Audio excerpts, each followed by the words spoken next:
Sometimes life can get a little bit crazy. Living day to day with my baby. And our 2 boys and 2 girls. But that's a day in the world with the McClendons. We're out there on the grind. Family life, God first. Marriage 24/7.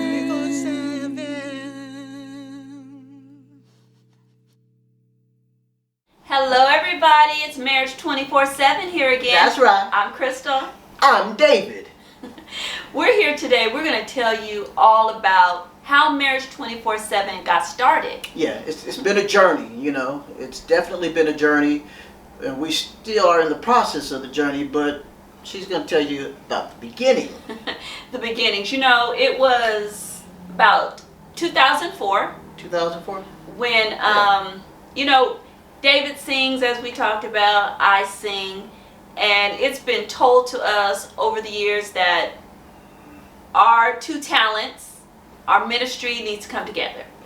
Yeah, it's not just told to us. I guess it was prophesied to us. It was that too. But, you know, we have been so involved and given all of our time to our food business, our food and beverage business. Right, you know, we just put so much into it.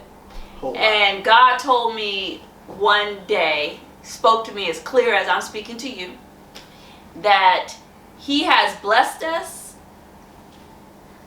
with our business. Right. The food and beverage business. Right.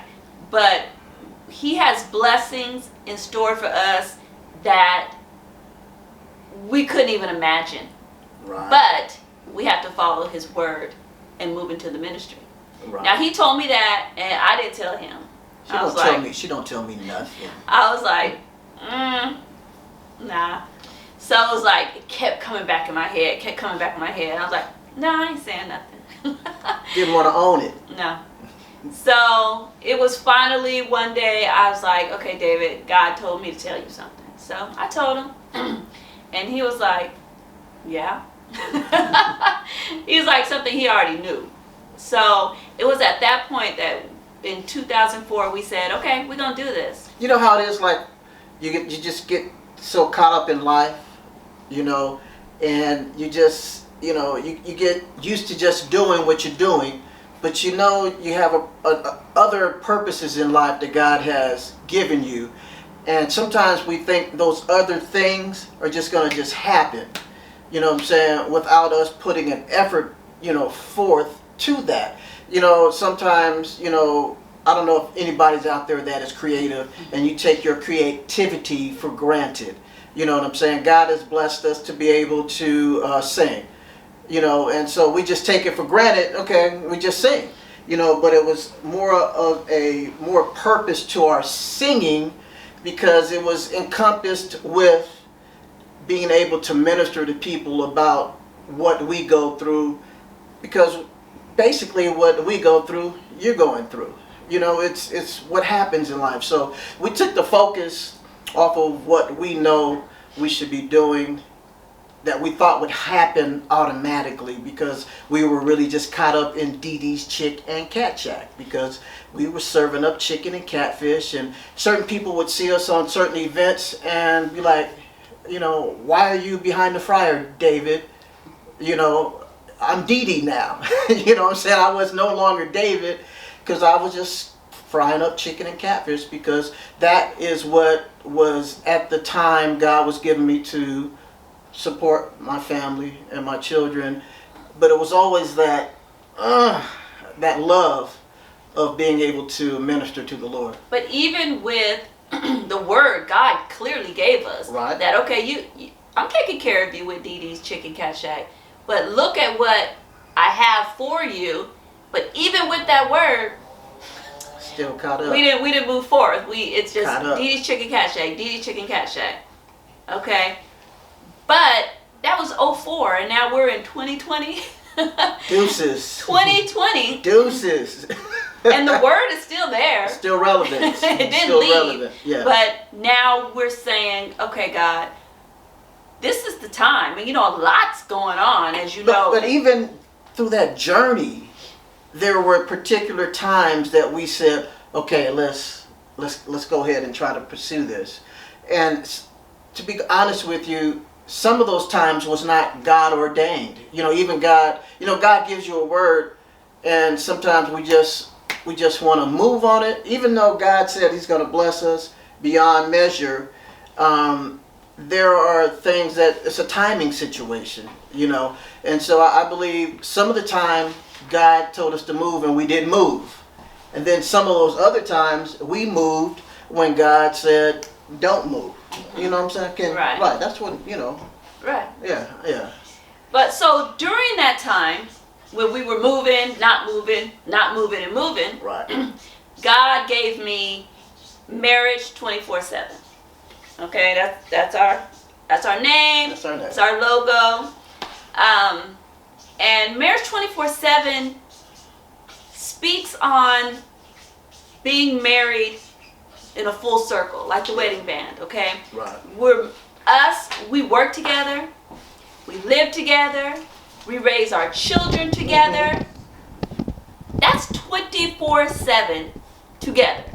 So that's where the name comes from, Marriage 24/7. We are always together. And we know out there's some of y'all that work with your spouse and, raise your family, and you're together 24/7. You can relate. So we wanted to start this YouTube channel as part of our ministry so we can all just, relate to one another. Because realistically, our mission is to be the church and not do church.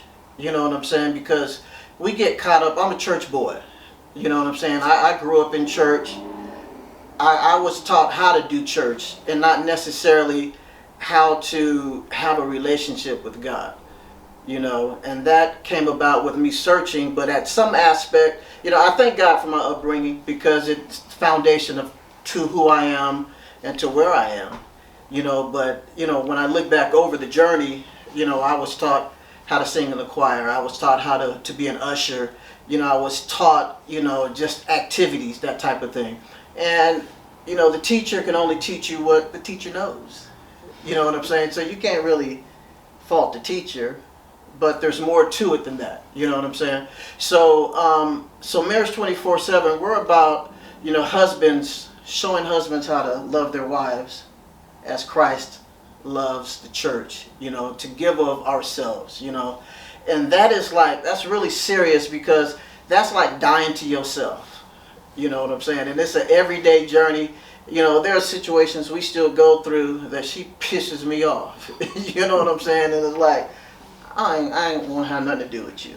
And then, when you think about it, when I think about it, is that really the model of Christ? So then you gotta rethink it, then you gotta reapproach it. You know what I'm saying? And that's a journey. It's a lifelong journey. We're 21 years in, and we still learning it. Definitely. Good Lord. Oh, but it's just so delightful to know that we are finally here. Delightful. Delightful. Delightful. I don't know about delightful. That we're finally here. We starting this YouTube channel. Starting a YouTube channel.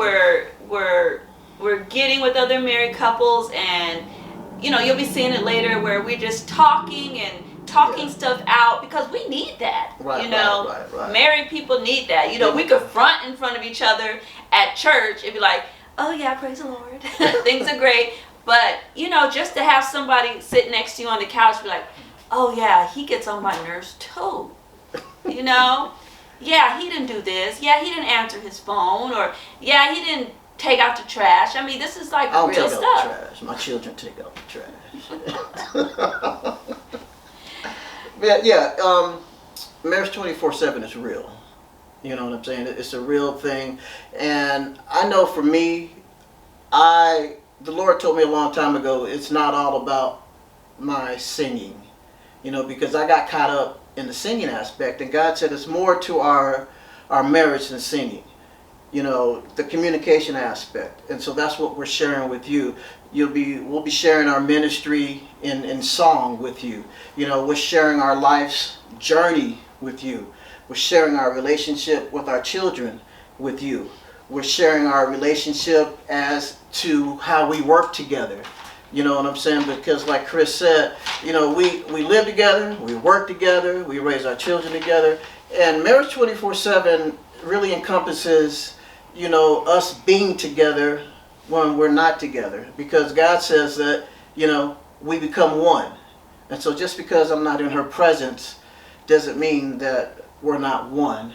And certain things happen, you know, when you're not apart, and you get that unction, you know, to call or not to call.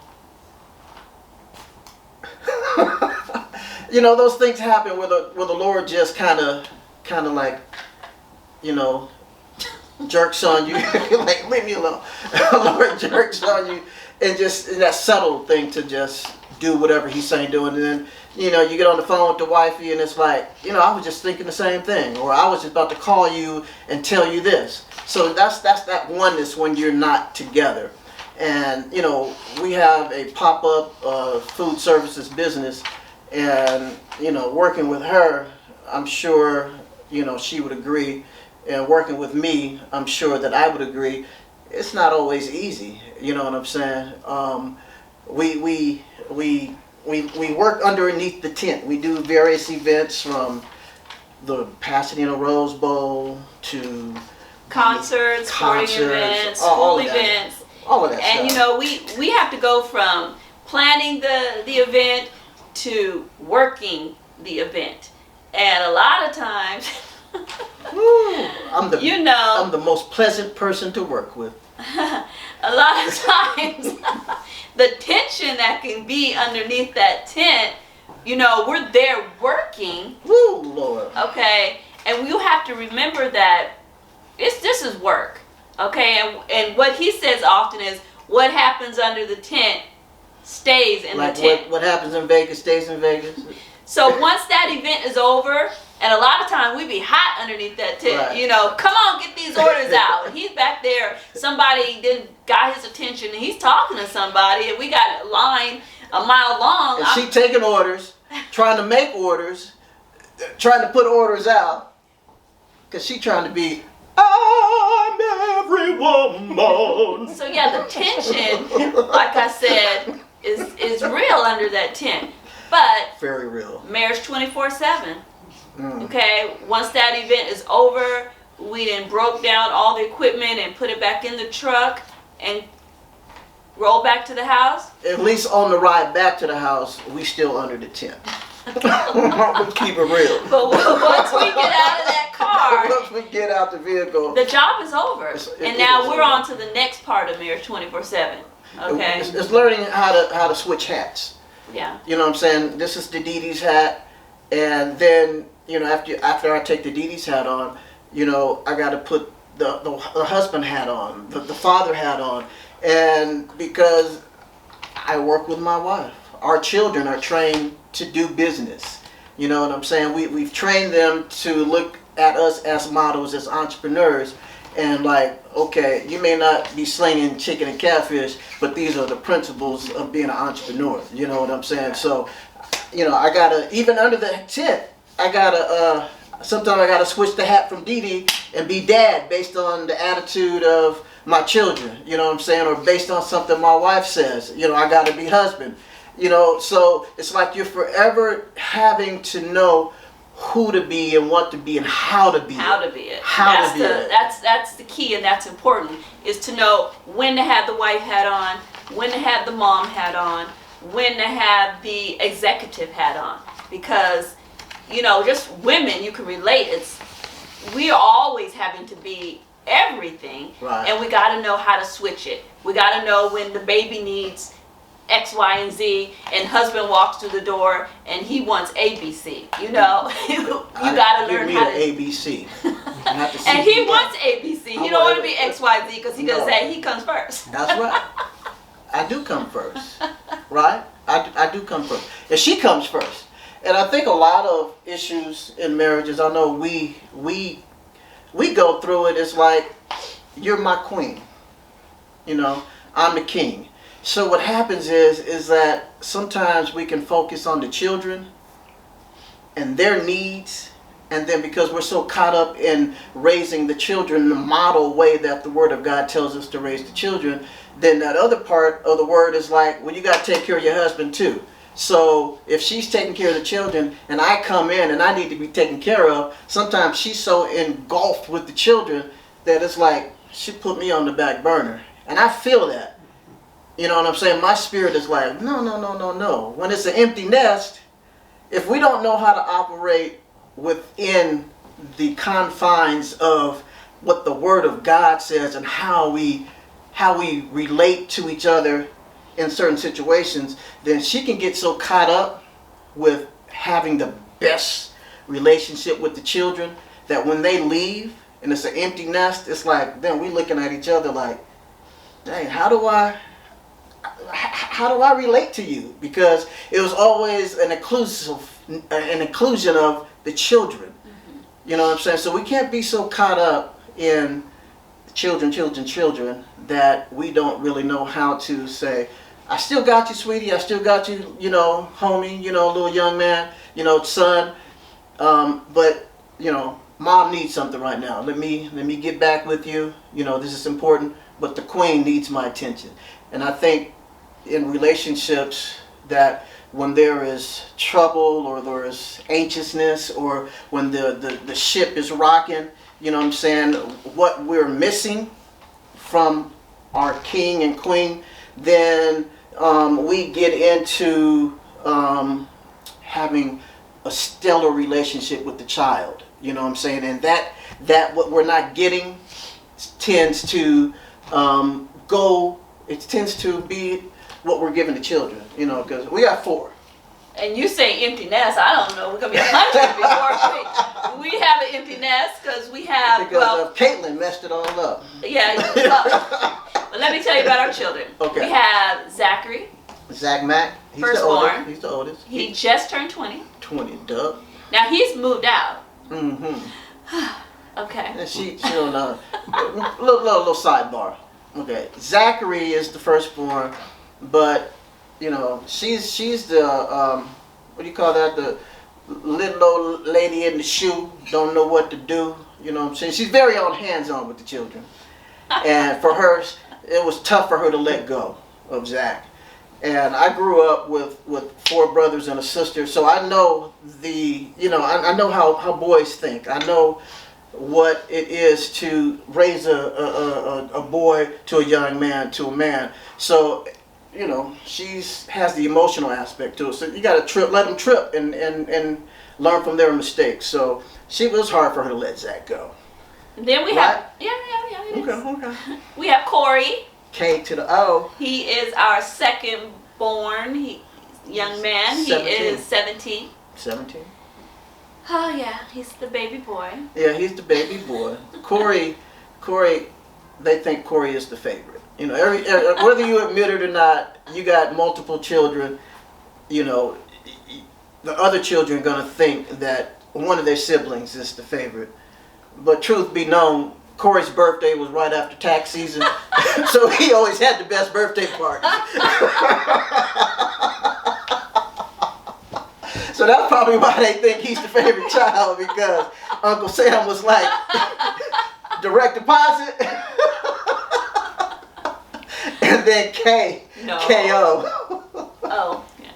Then K.O. was like, all right, we have some disposable income. He calls him K.O., but it's Corey. Corey, yeah, he has a lot of names. K.O., Cocolicious, Coco Crisp, you know, all of that stuff, you know what I'm saying, because he's a lovable child. You know, he is a lovable child.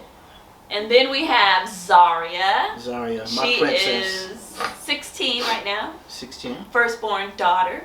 Yeah. And the ongoing, I guess not a joke, but I'll call it a joke. The ongoing joke in the house is, you almost killed mom. Oh, yeah. Tell them about that. Because we had a real emergency delivery with her where I literally was moments from death. Code blue. That's what they put over the intercom in the hospital. Code blue, code blue, code blue. And the cold blue was about her because she was turning blue. Literally, I mean, we're doing what the doctor says, you know, walk around the mall, you know, do this, we got to get this baby up out of you. And truth of the matter is, had we not been at the hospital, you know, she like her, what do you call that? Placenta burst. Disconnected. It burst. And so Zaria was like just in the fluids, you know what I'm saying, of the toxins of her body. And she was losing blood, and it was like literally, you know, we almost lost her. And the mission was to save the mama. Don't worry about the baby. That was the mission of the doctors and nurses. And so by the grace of God, I'm here. she's here. So our thing is, you almost killed my wife. Straight up, you know. But she's the most precious, you know, little girl you could really want to know. Not just because she's our child, but she's just a very soft, meek spirit. You know what I'm saying? And she kind of picked up on the gift of the cooking aspect that we have. The musical aspect that we have. She has a beautiful, beautiful voice. And what we're trying to do with her is build the character, because, you know, what happens is when, like me, my gift was my gift. So like when my dad preached, it was like, come up and sing a song. So I became my gift. And so it really kind of like, I didn't know it at the time, but it was like, it kind of messed me up, because I knew what this gift was capable of doing. You know what I'm saying? How it could mesmerize, and how it could really, you know, put people in a place of being, you know, witchcraft. You know what I'm saying? Because it's like that gift can really be like that gift can mess you up, because even today, you know, people are caught up with singers, with dancers, because it's a spirit. You know what I'm saying? And it really captures a person's heart in a wrong way. So with me learning myself, you know, we're teaching her to don't get caught up in the gift. You know what I'm saying? Use your gift to the glory of God. And people have a different definition of that, you know, to the glory of God. It's not like you singing any kind of music and then you get up and say you want to thank God, you know, for this award. You know, that's not the road we're taking Zaria down. It's really about a character aspect. So, sidebar over. And then 7.5 years later, we have Caitlin. Oop, there it is. Caitlin is our baby. Baby. She's the gymnast. She's 8 years old. She is a lovable little chocolate girl. Her heart. I'm telling you. Caitlin is my competition. Okay, we talked about that, how the children can, you know, be right here. I mean, she's literally right here now. I'm looking at her right now. She's my nemesis. I love her to life. Okay, I love her to life.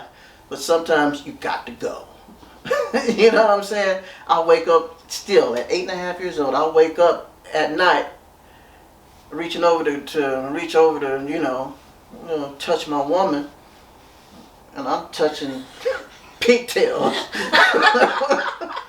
Cause she'll get up in the bed. You know, it's just that's her baby. Look at her, she glowing right now. She ain't got nothing to say. She ain't got nothing to say. She just set me back 20 years. Because I would have had an empty nest 20 years earlier. Who set you back? You set yourself back. No. It's your fault. Anyway. So, that's our family. How I set myself back? That's our family. Zachary, Corey, Zaria, Caitlin. Oop, there it is. Yeah. So we just wanted to let you guys give you a little insight on us, because over the next episodes we're just going to be sharing us. Sharing our lives. And, you know, we want to lay the foundation and let you know what Marriage 24/7 is all about in our hearts. Yeah, the good, the bad, the ugly. Because in reality, I don't always have a fresh haircut. And she don't always have a fresh do. But you won't see me. Oh, you gonna see her toe up from the floor You up. won't see me. Because COVID is saying all beauty shops are shut down. So how we gonna get past that? I don't know. You know what I'm saying? But the reality is, in life, everybody don't have a fresh cut. Everybody don't have a fresh do. And if we get on here and paint a picture like, you know, we're the best relationship since sliced bread and a nice pecan pie, which is Corey's favorite, then, you know, we would be misrepresenting God and misrepresenting the unity, the marriage. You know, I mean, marriage is great. Marriage is also, I don't want to talk to you. I want to be near you. It's work. It is absolutely, positively work for the rest of our lives. And we're 21 years in and we're just learning. Because for me, I know, I have to deny myself. You know, I had to realize that my best attributes were not God's best attributes in how I relate to my wife. You know what I'm saying? So I have to die. I've been dying, and it's work. You know what I'm saying? It's always been said that you're just like your dad.